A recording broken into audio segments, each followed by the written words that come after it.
कल्याण मंदिर स्तोत्र, जिसमें हमने तीन सब्जेक्ट को हम समझ चुके हैं।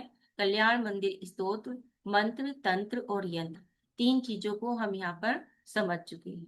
अब आगे ये जो तीन चीजें हम समझने वाले हैं वो है कल्याण मंदिर स्तोत्र प्लस एस्ट्रोलॉजी यानी कि ज्योतिष, कल्याण मंदिर स्तोत्र न्यूमरोलॉजी अंकशास्त्र, और कल्याण मंदिर स्तोत्र और वास्तु। ठीक है। तो आज का जो समय है उसमें सबसे ज्यादा जो परेशान है वह क्या कहते हैं कि नवग्रह की वजह से ही हम लोग परेशान रहते हैं। कभी कोई सा ग्रह हमारा खराब है तो कभी कोई सा ग्रह हमारा खराब है। इसी तरह से मूलांक भाग्यांक के अनुसार भी हम लोगों को परेशानियां, उनकी समस्याओं का हल हम कर सकते हैं। ठीक है। और घर का जो वास्तु होता है वह भी क्या होता है, कहीं ना कहीं, क्योंकि पूरा परफेक्ट घर तो हमारा नहीं बन पाता, हम चाहे कितनी भी कोशिश कर लें, तो उसमें भी कुछ ना कुछ वास्तु दोष हमारे घर में हो जाते हैं। तो उन सब चीजों को ठीक करने के लिए कल्याण मंदिर स्तोत्र के द्वारा किस प्रकार हम उन सभी दोषों को दूर कर सकते हैं, तो उन सब चीजों को हम 3 दिन की कार्यशाला में समझेंगे। क्योंकि सब चीजें ये आपस में एक दूसरे से कनेक्टेड है, तो इसलिए जो आज मैं सिखाऊंगी वो आपको कल भी काम आएगा और परसों भी काम आएगा। तो इसलिए तीनों को मिला के ये 3 दिन की कार्यशाला हम यहाँ पर कर रहे हैं। ठीक है। तो सबसे पहले हम लोग लेंगे एस्ट्रोलॉजी यानी कि ज्योतिष। तो ज्योतिष क्या है? ज्योतिष में हमारे नवग्रह आते हैं।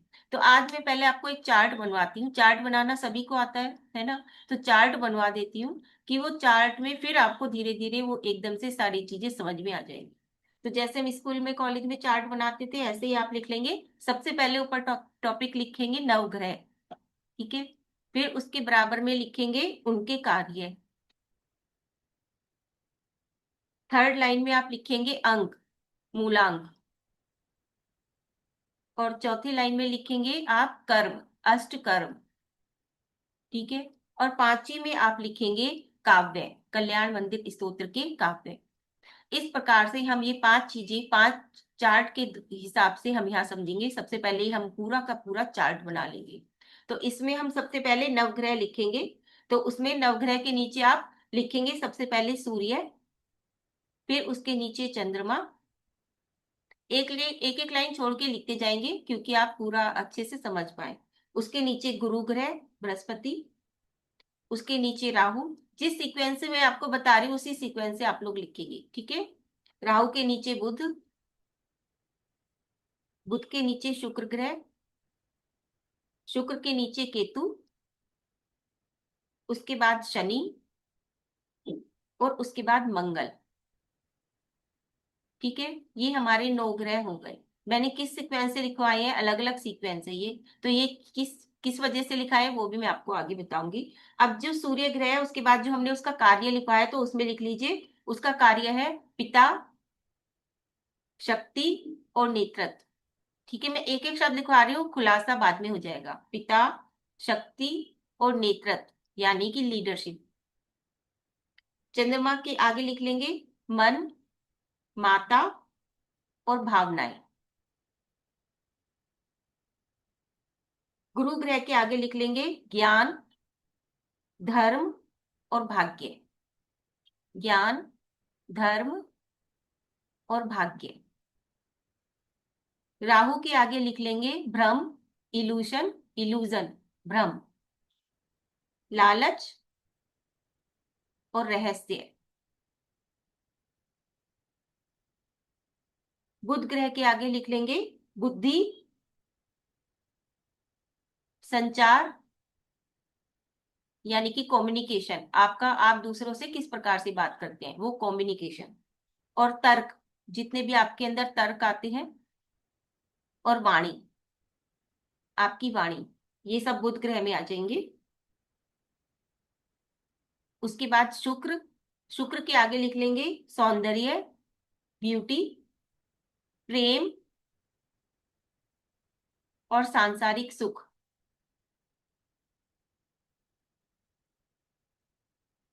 केतु ग्रह के आगे लिख लेंगे आध्यात्मिकता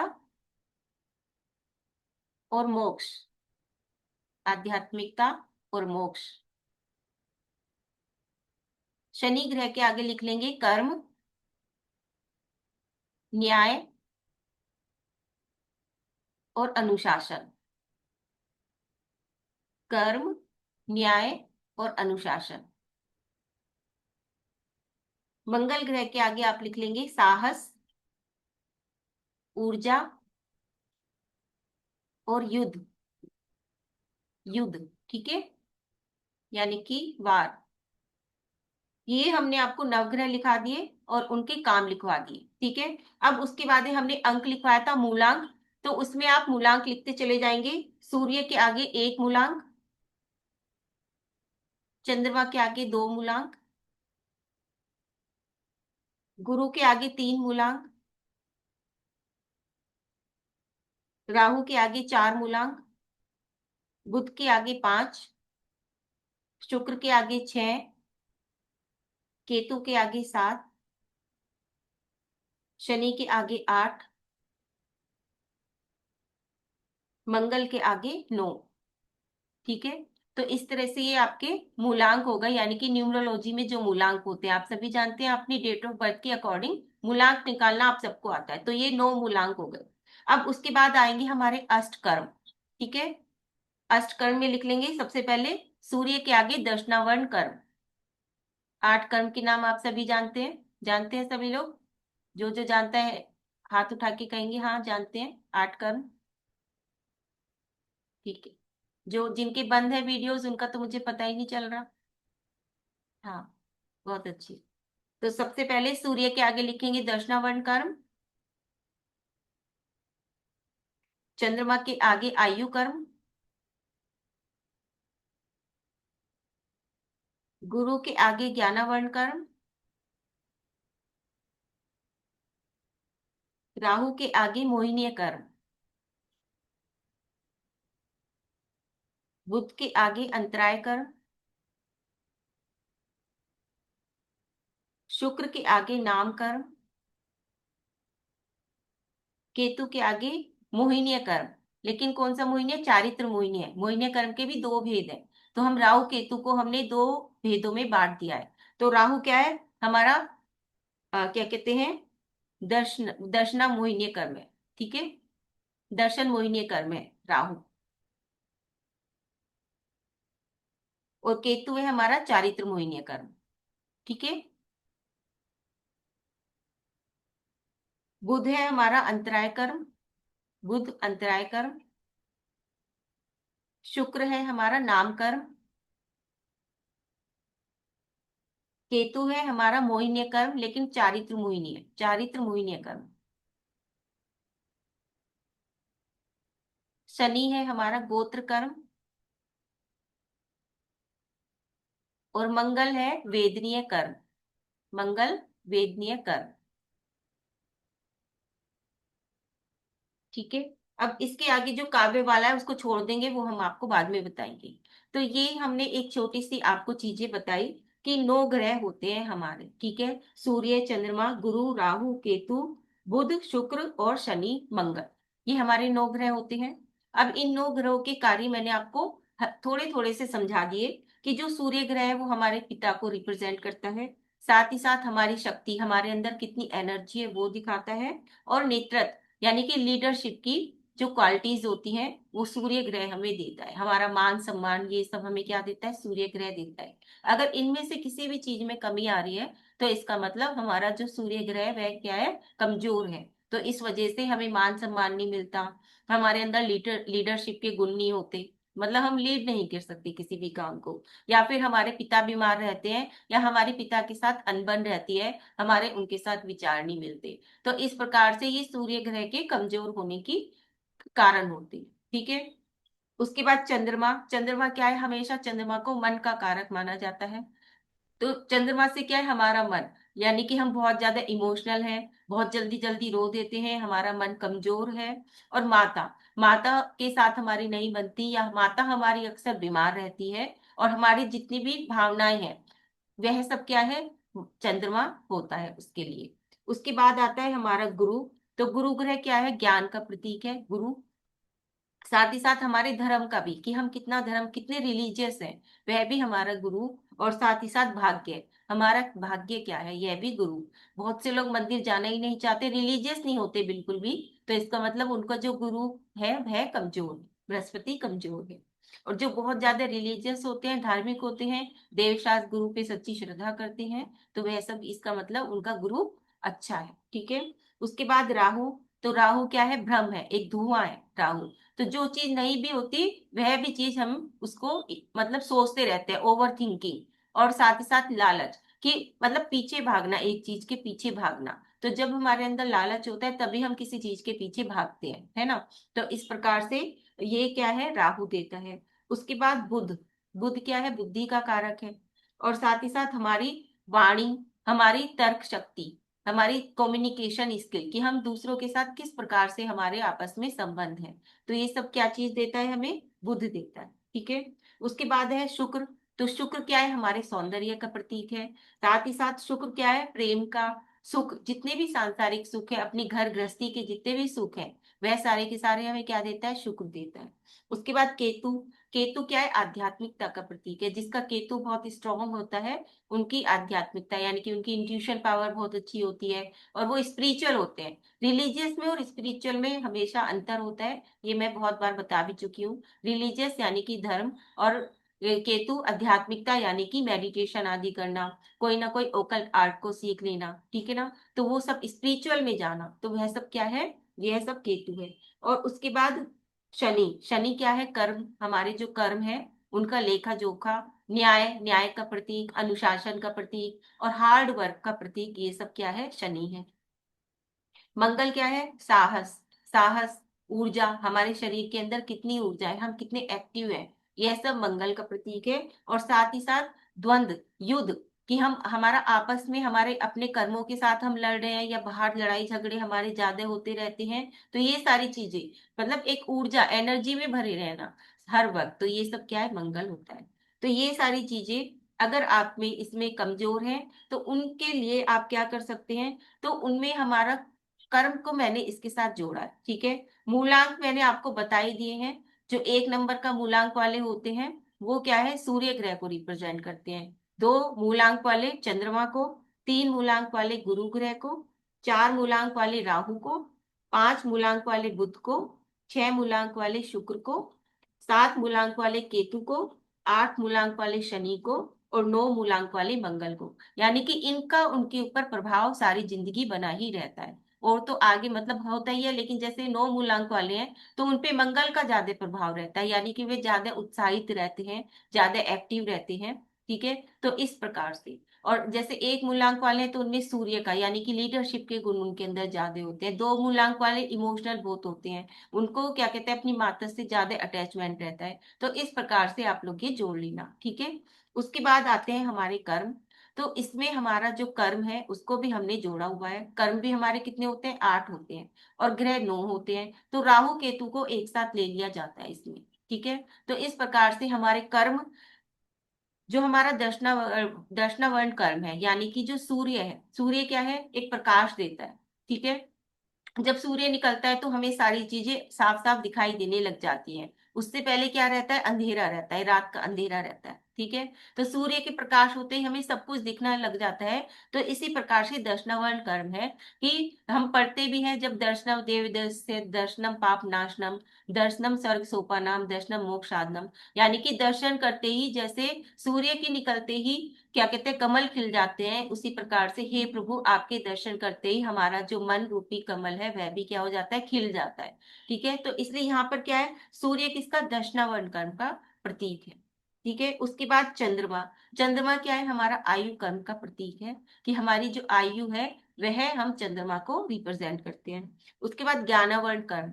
तो ज्ञान कौन देता है? हमें गुरु देते हैं। तो इसलिए गुरु ग्रह क्या है? हमारा ज्ञानावरण कर्म है, कि हमें, हमारे पास कितना ज्ञान है, कितना नहीं है। तो वह अगर हमारा गुरु अच्छा है, स्ट्रांग है, तो हमें उतना ही ज्ञान की हमें प्राप्ति होती है। और अगर हमारा गुरु अच्छा नहीं है, तो हमारी जो बुद्धि है, तीक्ष्ण बुद्धि नहीं होती, मोटी बुद्धि होती है। हम पढ़ते बहुत है लेकिन हमें याद नहीं होता, तो या हमारा पढ़ाई में मन नहीं लगता। तो ये सब चीजें क्या है? ये सब चीजें गुरु ग्रह के कमजोर होने के कारण होती हैं, ठीक है। उसके बाद है हमारा राहु, या हमारा मोहिनीय कर्म।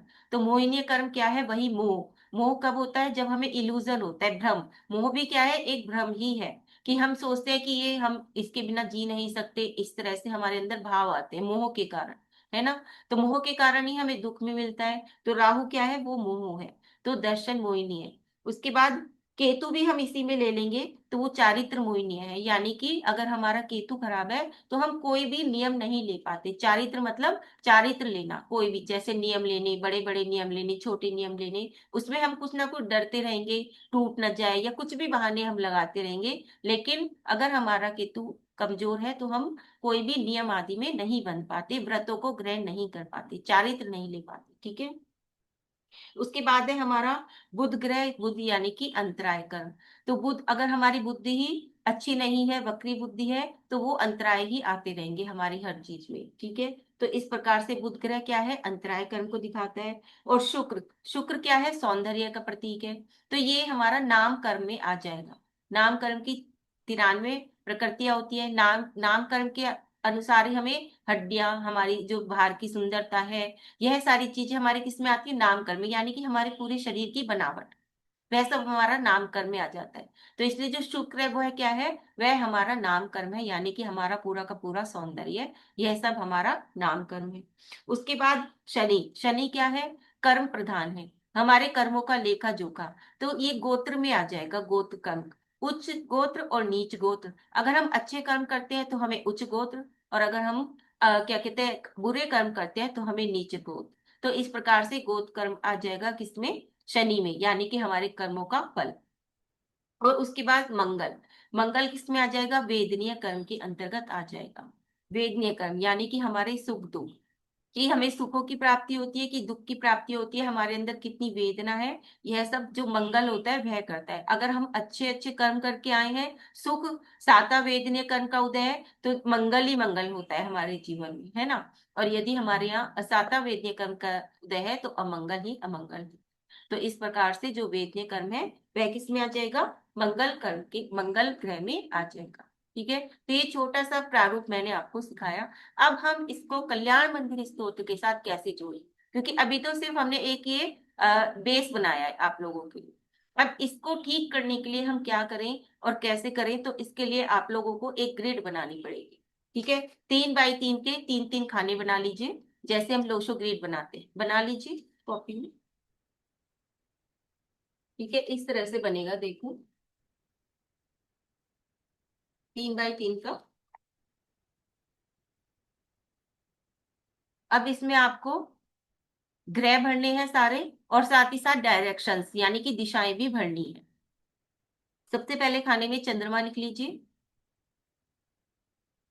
दूसरे में बुध, ऊपर वाली लाइन का बता रही हूं मैं, पहले में चंद्रमा, दूसरे में बुध, तीसरे में गुरु, सेकंड वाली लाइन में पहले में शनि, बीच का छोड़ दीजिए खाली, और लास्ट में सूर्य, सेकंड लाइन में। तीसरी लाइन में पहले में राहु, दूसरे मंगल, सेकंड खाने में, तीसरी लाइन के सेकंड खाने में मंगल, और थर्ड खाने में शुक्र, ठीक है। इस तरह से कर लिया। अब जो बीच का खाली छुड़ाया था वहां पे छोटा सा केतु लिख दीजिए, केतु, ठीक है। अब इस आप ये हमने आपको एक तरह से आपके पूरे घर का एक नक्शा है, चारों दिशाएं इसके अंदर अभी हम बताने जा रहे हैं, ठीक है। अब इसमें कि कौन कौन सा ग्रह आपके कौन कौन से दिशाओं में बैठा हुआ है, ये मैं आपको बताने जा रही हूँ, क्योंकि दिशा का बहुत महत्व है, ठीक है। तो अब जहां पर आपने सूर्य लिखा था वहां पर ईस्ट लिख लीजिए, यानी कि पूर्व। सूर्य के बाहर वाले खाने में आप लिख लीजिए मतलब ईस्ट। और जहां पर गुरु है वो ईशान कोण, यानी कि north east, NE, north east. जहां पर शुक्र है वहां पर साउथ ईस्ट, यानी कि आग्नेय कोण, ये आपका आग्नेय कोण होता है। ये हम आपको 8 दिशाएं, 4 दिशाएं, 4वीं दिशाएं, ये लिखवा रहे हैं आपको, ठीक है। शुक्र के आगे आपने साउथ ईस्ट लिख लिया। अब जो बुध है वहां पर आप नॉर्थ लिख लेंगे, उत्तर, ऊपर की ओर, बुध यानी कि नॉर्थ, उत्तर दिशा। चंद्रमा नॉर्थ वेस्ट,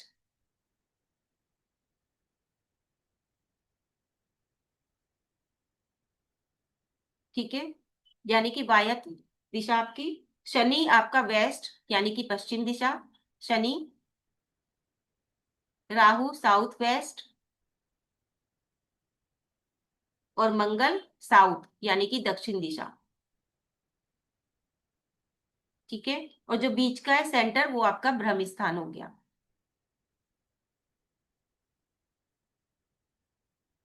ठीक है, अब ये आप अपने घर का भी लगा सकते हैं कि ये आपका पूरा घर है और उसमें आपके चारों दिशाओं में आपकी ये सारी चीजें हैं, बीच का आपका बिल्कुल सेंटर है आपके घर का। ठीक है, अब जो केतु होता है वह आप पूर्व दिशा की ओर भी मुख करके इसकी जाप कर सकते हैं और पश्चिम दिशा की ओर मुख करके भी कर सकते हैं। ये दोनों तरफ काम करता है, इसीलिए ये बीच में सेंटर में है। तो आप पूर्व दिशा की ओर मुख करके भी इसकी जाप कर सकते हैं और पश्चिम दिशा की ओर मुख करके भी इसकी जाप कर सकते हैं केतु की। ये दोनों इसकी क्या कहते हैं दिशाएं हो जाती है, पूर्वी और पश्चिमी।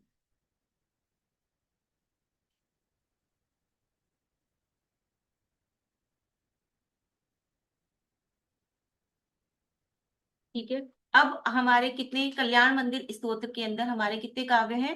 44 काव्य है। ठीक है, 44 काव्य है। तो अब जहां पर मैंने आपको काव्य लिखवाया था उसके आगे आप संख्या लिखते जाएंगे। तो सूर्य के आगे आप संख्या लिखेंगे, काव्य नंबर 3,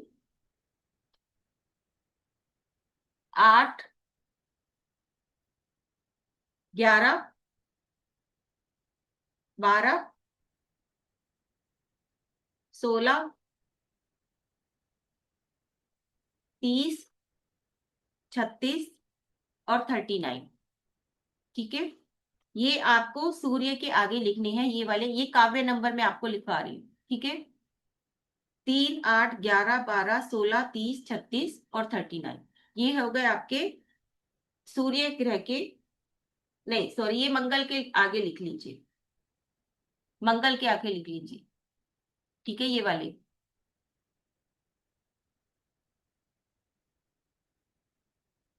ठीक है, मंगल के आगे लिख लेंगे 3, 8, 11, 12, 16, 30, 36 और 39। अब सूर्य के आगे आप लिखेंगे 34,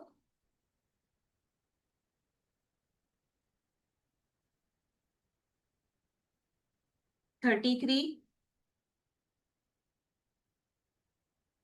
10, 21, 42, 42 और 32।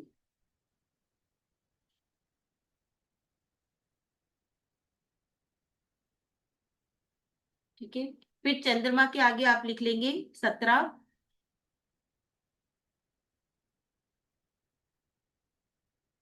19, 26, 27 और 41।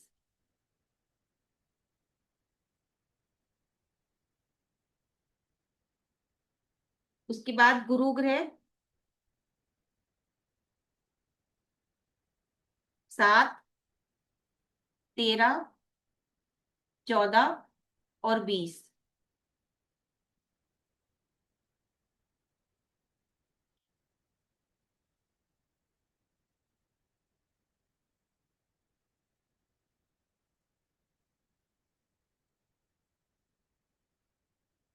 उसके बाद बुध,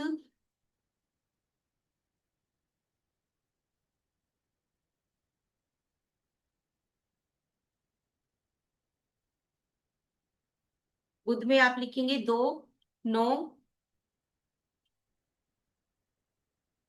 24, 31 और 43, 43।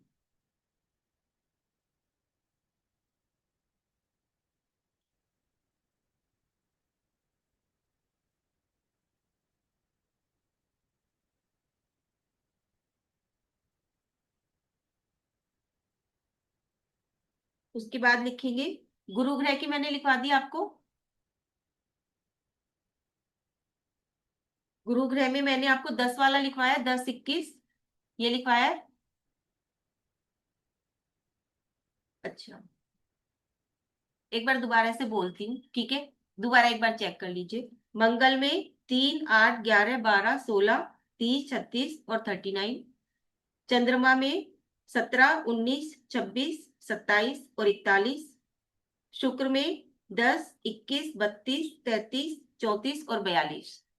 शुक्र में 10, 21, 32, 33, 34 और 42। गुरु ग्रह में 23, 28, 29 और 37।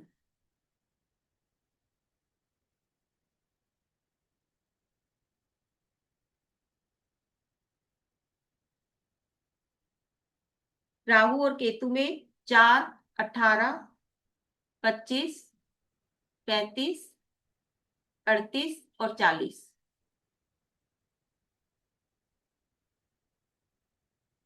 शनि में 1, 6, 15, 22, 29 और 44।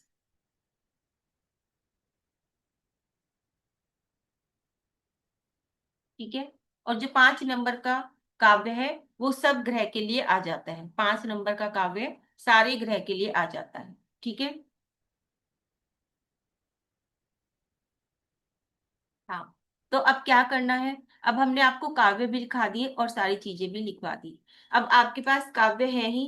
क्या पहली क्लास लगाई जा चुकी है कि कौन से काव्य से कौन सी परेशानी हमारी दूर होती है। ठीक है। तो जब भी अगर आपका सूर्य ग्रह कमजोर है तो उसके लिए आप क्या करेंगे? ईस्ट यानी कि पूर्व की दिशा में आप बैठ जाएंगे अपने घर के।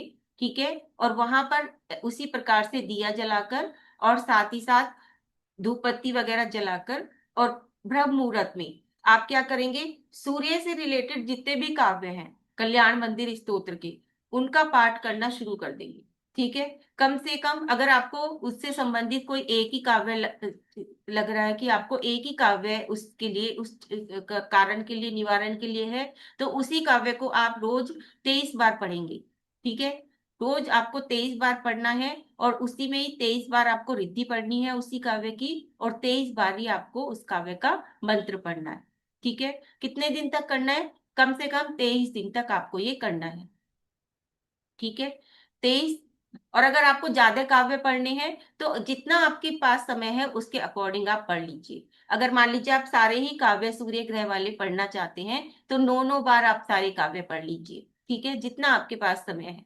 और उसके बाद उनकी रिद्धि और मंत्र पढ़ लीजिए। उससे भी कम समय है तो एक एक बार तो कम से कम आप वो काव्य पढ़ लीजिए और एक एक बार उनकी रिद्धि और एक एक बार आप उनके मंत्र पढ़ लीजिए। लेकिन इसमें ब्रह्म मुहूर्त सुबह का टाइम रखिए जब सूर्य उदित होने का समय होता है। ठीक है। तो जैसे जैसे सूर्य उदित होता है तो वैसे वैसे ही क्या होता है। और अगर आपको सूर्य सामने दिखाई दे जाए जब सूर्य निकलता है सुबह, वो लाल लाल वाला जो सूर्य होता है, अगर वो दिख जाए आपको तो वहां बैठकर अगर आप ये काव्य पढ़ते हैं तो वो और ज्यादा आपको क्या करेगा? बेनिफिट देगा। तो उस सूर्य की ऊर्जा के साथ जब आप बैठ के इन काव्यों का पार्श्वनाथ प्रभु को उस सूर्य के अंदर विराजमान करके उनको वहां पर देख कर कि उस सूर्य के अंदर पार्श्वनाथ भगवान विराजमान है, और तब आप अगर उसमें भक्ति करेंगे तो आप और ये काव्य पढ़ेंगे तो जो आपका सूर्य से संबंधित जो आप पर दुष्प्रभाव पड़ रहे हैं वो आपके दूर हो जाएंगे और आपका जो सूर्य ग्रह है वो क्या हो जाएगा? वह आपका स्ट्रांग होता चला जाएगा। ठीक है। तो इस प्रकार से ये आपको करनी है। आप वहां पर अपना पानी भी रख सकते हैं अगर आपको संबंधित उससे कोई भी आपको परेशानी है, कोई रोग हो रहे हैं, सूर्य ग्रह की वजह से कोई रोग हो रहे हैं, तो आप वहां पर रासुक किया हुआ इलायची का पानी वहां रख सकते हैं। और तब आप मंत्र रिद्धि और क्या कहते हैं काव्य का जाप करके आप उस पानी को पी भी सकते हैं। अगर कोई और रोगी है तो उसे भी आप वो पानी पिला सकते हैं, उनके लिए भी आप कर सकते हैं। ठीक है। तो इस प्रकार से हम कल्याण मंदिर स्तोत्र के माध्यम से हम अपने सारे ग्रह को ठीक कर सकते हैं। देखिए एक के साथ हमारी कितनी सारी चीजें ठीक हो रही हैं। हमारा ग्रह भी ठीक हो रहा है, हमारा उससे संबंधित हमारा जो कर्म है, जैसे सूर्य ग्रह के लिए अगर हम कर रहे हैं तो जो हमारा दक्षिणावर्ण कर्म है तो वो भी हमारा ठीक हो रहा है। ठीक है। तो एक ही चीज से एक ही चीज को करने से हमारी कितनी सारी चीजें अपने आप ही अपने आप ठीक हो रही हैं। तो हम इन काव्यों को कर सकते हैं और इन काव्यों के माध्यम से हम अपनी उन सारी चीजों को ठीक कर सकते हैं। ठीक है। तो जैसे चंद्रमा है तो चंद्रमा के लिए आयु कर्म, आयु कर्म का मतलब ये नहीं कि हमारी आयु बढ़ जाए, ऐसे नहीं हो सकता। आयु कर्म हमेशा जितना हमारा है उतना ही रहेगा, कभी भी आयु हमारी घटती बढ़ती नहीं है। ठीक है। लेकिन हम आयु से हम यहाँ क्या लगाएंगे कि यानी कि हमारी कोई ऐसी बीमारी हो गई, जानलेवा बीमारी, जो कि हमारे मतलब आयु को पहले ही छीन कर रही है। ठीक है। हमारी आयु उसमें छीन हो सकती है। तो उसके लिए हम ये चीज हम उसमें लगाएंगे। ठीक है। आयु क्रम का हम यहाँ पर ये लगाएंगे कि कोई ऐसी बीमारी जो कि समय से पहले ही हमें मृत्यु की ओर ले जा रही है। ठीक है, असमय मृत्यु वाली जो चीजें होती है, अकाल मृत्यु वाली। तो इस तरह की अगर कोई परेशानी आती है तो हम जो चंद्रमा का है, तो चंद्रमा का हमने कहाँ बताया, नॉर्थ वेस्ट।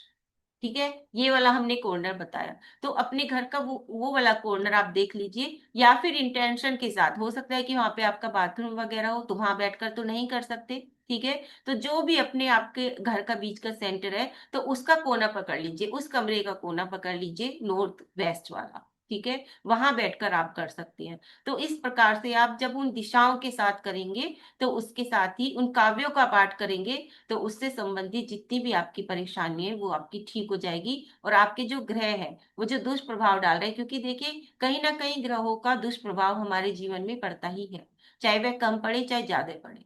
ठीक है, तो इसलिए ये भी नहीं कि पूरा सब कुछ ही ग्रहों का प्रभाव पड़ता है, क्योंकि सब कुछ हमारे कर्म के ऊपर है। सबसे बड़ा जो बात होती है वो हमारे कर्म होते हैं, और हमारे कर्म के कारण ही हमें हर प्रकार की परेशानियों का सामना करना पड़ता है। इसलिए मैंने यहाँ पर हर ग्रह को कर्म के साथ रिलेट करके आपको बताया है, ताकि हमारा वो जो कर्म उदय में आया है वह हमारा दूर हो जाए, और उसके साथ ही साथ जो और चीजों का प्रभाव हमारे ऊपर पड़ रहा है वह भी हमारा दूर हो जाए।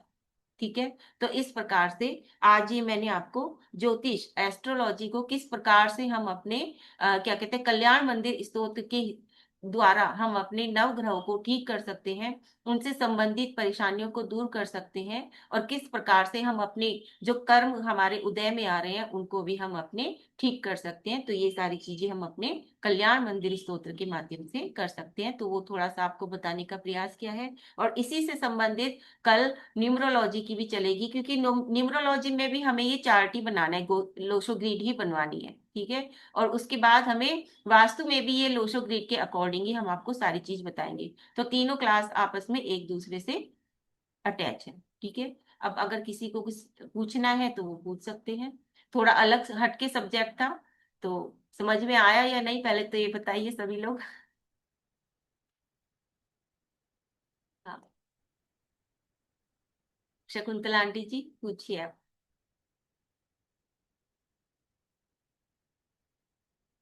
अनम्यूट कीजिए पहले, अनम्यूट कर लीजिए।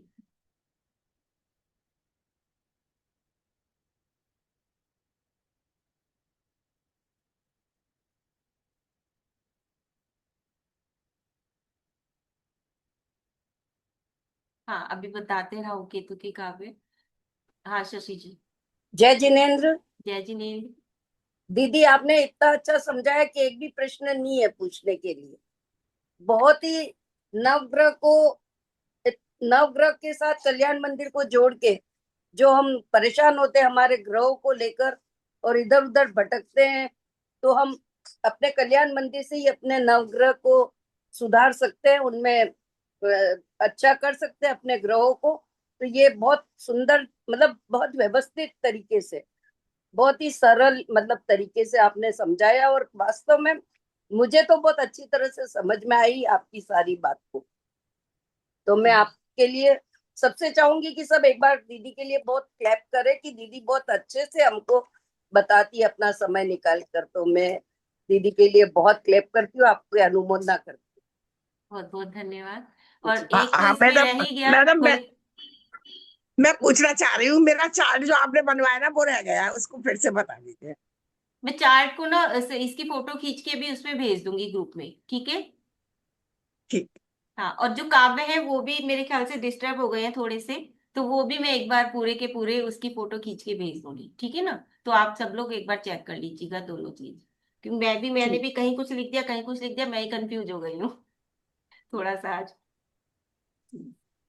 हाँ, और मैं कह रही थी कि एक काव्य रह गया हमारा 5वें नंबर का, जिसमें हमारे सारे ग्रह आते हैं। तो उसमें हमें क्या करना चाहिए, किसी ने क्वेश्चन नहीं पूछा।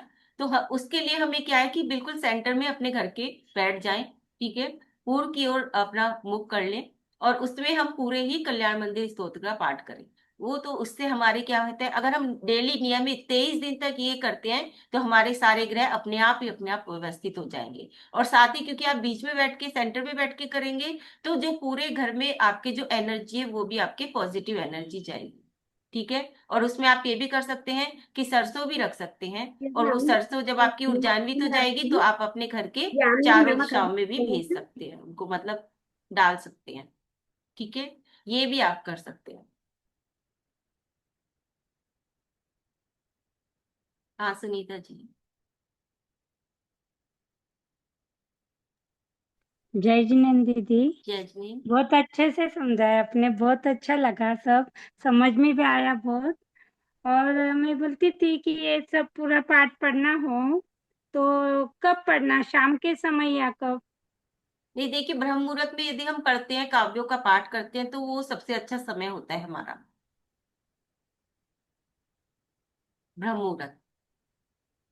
हाँ जी। Thank you. जी। हाँ नीना जी। जय जिनेन्द्र दीदी, बहुत जय अच्छा जी। समझाया। बस मैं ये कह रही थी कि आप ये कहाँ पे भेज रहे हैं? मेरे पास वो कोई आ नहीं रही पीडीएफ, और कह रहे थे यंत्र भेजा, तो लेकिन मैंने तो आया नहीं। क्या कहते हैं, ग्रुप का लिंक शुरू में ही भेजा था हर ग्रुप में, कि जो भी ये क्लास करना चाहते हैं वो इस ग्रुप को ज्वाइन कर लें। अच्छा, तो वो अच्छा मैंने नहीं करा। हाँ, क्योंकि जो वो तो करेगा, क्योंकि मैं हर ग्रुप में नहीं भेज सकती ना सारी चीजें, इसलिए मैंने ये अलग से ग्रुप बना दिया था कि जिसे भी क्योंकि ये ग्रुप ज्वाइन करना है तो कर ले, तो ताकि मैं उसमें ही सारी चीजें भेज सकूं। अच्छा अच्छा, मैंने करा नहीं, तो फिर वो कैसे करूं फिर? वो मैं आपको भेज दूंगी उसका ग्रुप का लिंक। ठीक है, फिर मैं कर दूंगी। ठीक है ठीक दीदी। है। ठीक। ठीक। जय जिनेन्द्र दीदी। जय जिनेन्द्र। वीडियो तो मैं डेली ही डाल रही हूँ अपने यूट्यूब चैनल पर, और वो मैं उस भेज भी देती हूँ ग्रुप्स में, सब में। ठीक है, नहीं, तो वो आप लोग वाली देख तो लीजिए। वीडियो आ रही है कि जो क्लास करी है, लेकिन वो जैसे आप वो बता रहे हो ना, हाँ, पीडीएफ वो मैं सिर्फ भेजी है। वो मैं ग्रुप में ही डाल रही हूँ। हाँ, क्योंकि मेरे पास तो खैर बुक भी है, लेकिन फिर भी जो कुछ गलत लिख लें या कुछ चेक कर लें, पूरा जी। एक जगह मैटर है। ठीक है। तो मैं लिख भी रही हूँ। तो ठीक है। हाँ और मधु जी। हाँ जी। नहीं, बहुत ही अच्छा। बस कुछ नहीं, ठीक। जय। ठीक है, धन्यवाद धन्यवाद। हाँ मधु जी। जय जिनेन्द्र, जय जिनेन्द्र। जय जिनेन्द्र। बहुत बहुत सुंदर दीदी।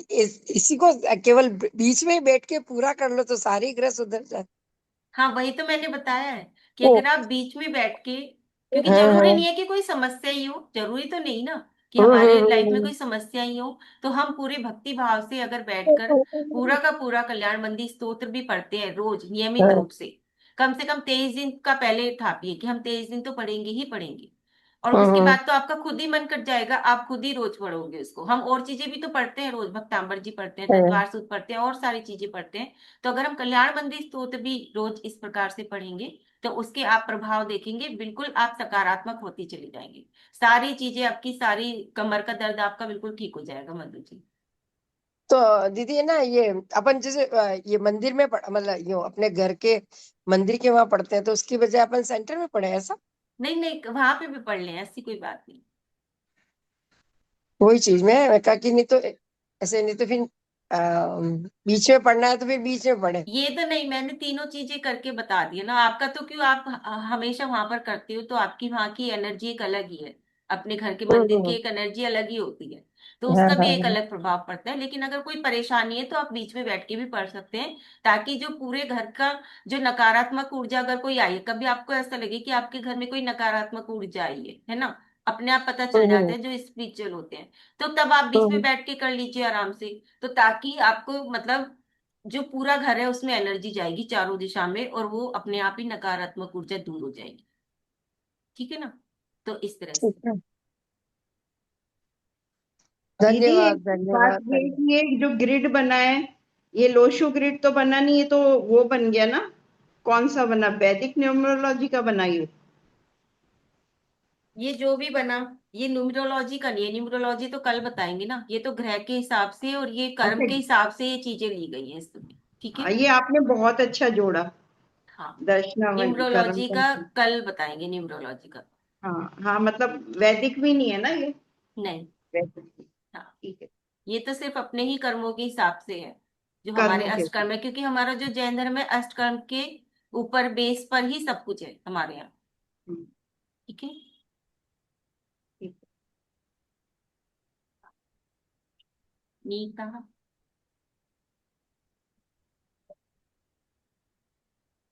जय जिनेन्द्र दीदी। जय जिनेन्द्र। इसमें अभी संस्कृत का तो नहीं पढ़ पाते हैं क्योंकि पढ़ा नहीं कभी, भक्तामृत तो पढ़ते हैं, तो हिंदी में पढ़ सकते हैं क्या? हिंदी का पढ़ लीजिए, जो आचार्य जी का मैंने पीडीएफ में भेजा है ना, कल्याण धाम हो उदार तुम पाप नाश में कारण हो, हम्म। आचार्य सौरभ सागर जी द्वारा रचित, वो भी आप पढ़ सकते हैं। उसका भी उतना ही प्रभाव है जितना कि संस्कृत वाले का। आप वो पढ़ लीजिए, इसीलिए मैंने हिंदी का भी भेजा है, क्योंकि अभी हम्म। संस्कृत वाला थोड़ा कठिन भी है कल्याण मंदिर, और वो जी। रेगुलर में आता भी नहीं है इसलिए। हाँ, भक्तामृत तो आ जाता हाँ है फ्लो में, संस्कृत भी हाँ, ये इसीलिए नहीं पढ़ा। बिल्कुल बिल्कुल। तो इसीलिए आप हिंदी वाला भी पाठ पढ़ सकते हैं, जो मैंने पीडीएफ में भेजा है आचार्य श्री के द्वारा रचित। ओके जी, थैंक यू दीदी। हाँ जी उषा जी। अच्छा, एक क्वेश्चन और था, क्या जैसे ब्रह्म मुहूर्त में कभी नहीं कर पाए तो मंदिर से लौट के 9-10 बजे करीबन कर सकते हैं क्या? पढ़ सकते हैं, लेकिन जो सुबह का जो इफेक्टिव एनर्जी बहुत रहती है ना, ज्यादा रहता है, हाँ, हाँ। वो अलग ही होता है। उसमें हमारा मानसिक रूप से भी हम बिल्कुल शांत होते हैं, और वो बिल्कुल ही एक अलग ही वाइब्रेशन होती है सुबह के समय जब हम ब्रह्म मुहूर्त में कोई भी करते हैं। ओके। हाँ उषा जी। जय जिनेन्द्र जी। जय जिनेन्द्र। बहुत अच्छा था। और मैं ये पूछी थी, जैसे हमारा मंदिर है ना नॉर्थ ईस्ट में है, हाँ तो जो सारा वो है वो ब्रह्म, मतलब ब्रह्म जो जगह है वो तो उसमें नॉर्थ ईस्ट में ही पढ़ सकते हैं सारा का सारा। हाँ, अभी तो मैंने यही तो बताया उनको भी, कि आप नॉर्थ ईस्ट में, मधु जी को यही बताया कि क्योंकि नॉर्थ ईस्ट में बैठ के भी कर सकते हैं, लेकिन अगर कोई परेशानी है तो फिर आपको वही दवा खानी पड़ेगी ना, जो उस चीज के लिए उस दवा उस रोग को दूर कर दे। तो इसीलिए अगर आपको कोई परेशानी नहीं है तो आप चाहे इस जहाँ आपका मंदिर बनाया हुआ है वहां आप कर सकते हैं। लेकिन अगर कोई परेशानी है जिस, तो उसी दिशा में बैठ के करेंगे तो आपको ज्यादा बेनिफिट। ठीक है, वो जैसे तो आप उसकी 23 दिन के लिए करेंगे या जितने भी दिन के लिए करेंगे, हमेशा के लिए तो नहीं करेंगे ना वहां बैठ के। वो तो सिर्फ उस परेशानी को दूर करने के लिए उस दिशा की ओर आप करेंगे बैठ। अच्छा, हाँ, ठीक है ठीक है। अच्छा, जैसे पूरे घर के ना करके अपने जो मंदिर वाला जगह है उसी को हम उसमें डिवाइड कर लें, वो ही ठीक रहेगा। वो भी कर सकते हैं, लेकिन वो आप अपना देख लीजिए जैसे आपको उचित लगे। ठीक है। क्योंकि ना इतने बड़े उसका घर का तो ना पता नहीं चलता कौन सा किधर किधर को है। एक कमरे का तो थोड़ा सा हम आइडिया ले सकते हैं। हाँ बिल्कुल, वो देख लीजिए आप अपने हिसाब से। ठीक है। ठीक। जय जी। जय जी। हाँ शशि जी और पूछ रहे थे, शशि जी अनम्यूट कीजिए, शशि जी कुछ पूछना है तो। हाँ सुनीता जी। दीदी मेरा और एक क्वेश्चन था कि जैसे हम एक काव्य की साधना करने के लिए यंत्र बनाते हैं और सामने रख के वो साधना कर लेते हैं, लेकिन वापिस हमको दूसरे काव्य की, कौन से काव्य की साधना करनी पड़ी, तो वापिस यंत्र बनाना, वो जो काव्य हम करेंगे उसका, तो फिर ये यंत्र क्या करने? देखिए, इस यंत्र को आप लगा लीजिए, मैंने अभी बताया ना कि आप क्या कहते हैं अपनी टेबल पर भी रख सकते हैं, और आप उनको अपनी दीवार पर भी लगा सकते हैं, जहां आपने मंदिर बनाया हो आप वहां पे भी लगा सकते हैं। ठीक है, क्योंकि ये तो हमारे चालू रीति से यंत्र है, और वो वैसे भी आपका ऊर्जान्वित हो जाएगा जब आप उसको 23 दिन या जितने भी दिन उसको वहां पर बैठ के साधना करोगे, तो वो आपका चार्ज हो गया।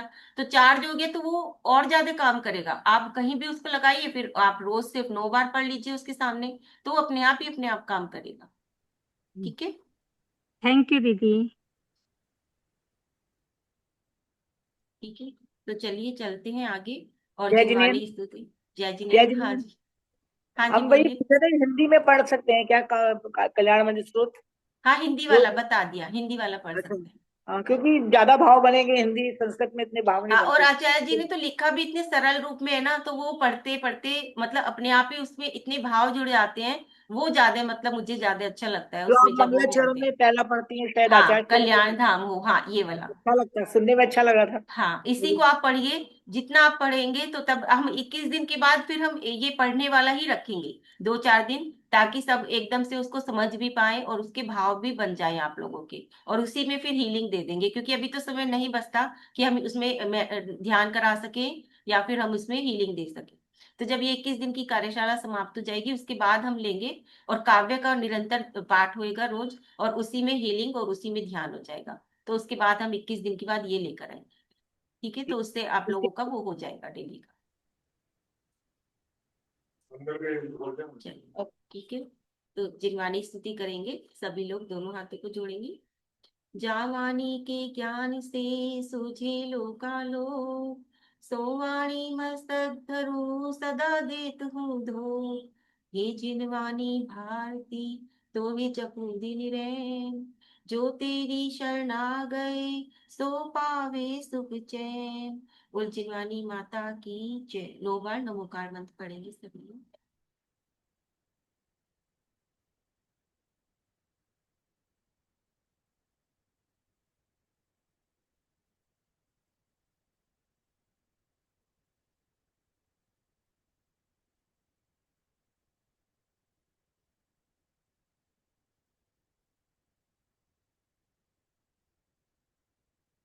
जय जिनेन्द्र सभी को।